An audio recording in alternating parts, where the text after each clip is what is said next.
Pozdravljeni! Danes bomo poslušali pravljico o kralju, ki ni maral pospravljati, pa poglejmo, ali ga bomo skozi zgodbo naučili manir. O kralju, ki ni maral pospravljati. Nekoč je živel kralj, bil je najmlajši kralj, kar jih je kdaj živelo.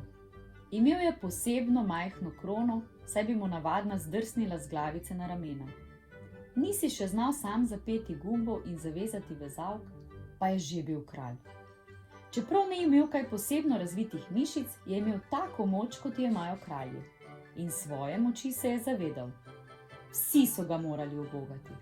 Ukazoval je vsem in vsakomur, in to ves čas. Še svoji dojilji je ukazal, naj ga takoj neha dojiti, ker hoče mleko piti iz zlatega keliha. Hocem svoj zlati kelih, je kričal, pa še govoriti ni znal čisto pravilno. Zvečer, ko je bil utrujen od vladanja in ukazovanja, je vseeno zlezel k dojilji in ji ukazal. Pocrkljaj me in me nesi v posteljo, pa plavljico, hocem plavljico o ldeci kapici.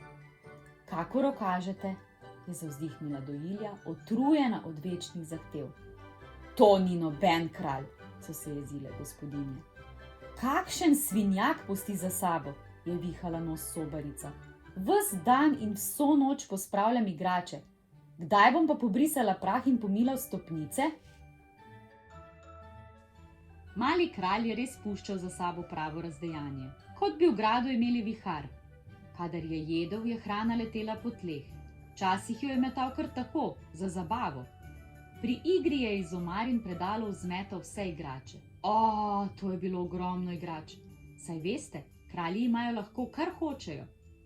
To je pa od sile, je besno udarila z nogo kuharica. Ja? Zrezke naj mu narežem na majčkene koščke, sladko smetano, je zmajeval z glavo kuhar.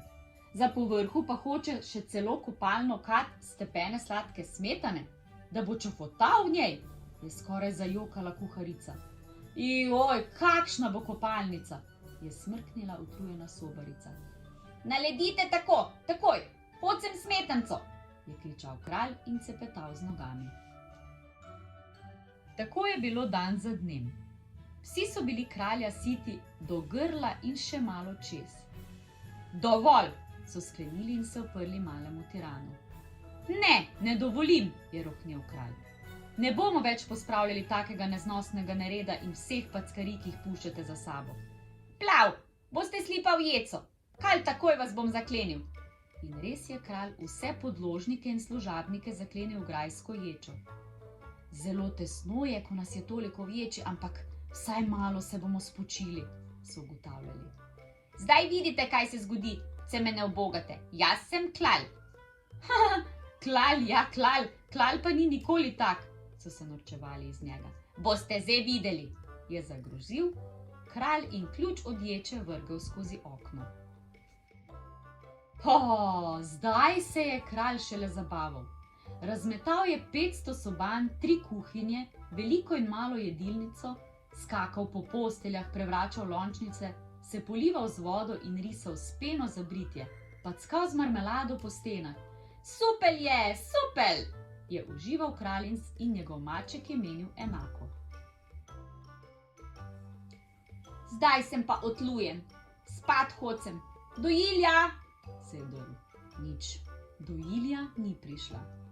Dojilja, takoj me nesi v posteljo, plavljico hocem. Kralj je kar malo pozabil, da je tudi dojiljo zaprl v ječo. Kdo me bo pa zdaj dal spat? Kaj pa moja pizamca? Kdo mi bo umil zobke, pa pogledal mleko, pa pleblal plavljico, pa me polozil v lepo posteljo? Hocem, da takoj pridete ven iz ječe, je vpil pred ječo. Ne moremo, veličanstvo, zaklenjeni smo, so mirni odgovorili jetniki. Pa tudi, če bi nas odklenili, veličanstvo, ne bomo prišli ven. Grad je popolnoma razmetan in mi ga ne nameravamo pospravljati. Ampak jaz hocem spat, pa plavljico bi. Kar pojdite spat, sami in brez plavljice, je rekla dojilja. Zelo ga je polomil mali kralj.